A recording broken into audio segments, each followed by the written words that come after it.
Okay, so this is how I test whether I think an egg is good or bad, because often eggs are pretty good even after their best before date, because they remain fresh for quite a long time depending on where you keep them, especially if you keep them in the fridge. This is how I test it. It's just the standard water test, very easy to do. I'll show you with this one and the different levels of the eggs you can get.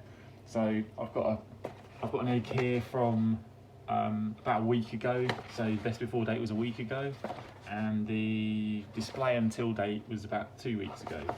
So got an egg here, tested it before, we did, put it into some water.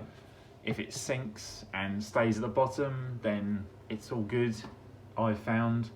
As you can see, this one is floating around, so what it is the reason it does this is if there's air in the egg, then it will float, and if there's air in it, then it generally is going to be a bad egg, and you shouldn't cook with it.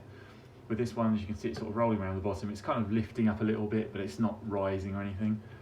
Now, if you compare this to some brand new eggs here that are well in date, they're in date almost for another month or so.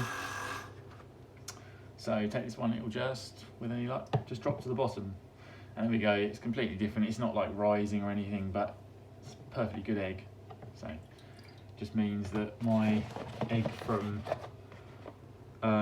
that's 2 weeks out of date kind of thing is pretty much the same and fine to cook with.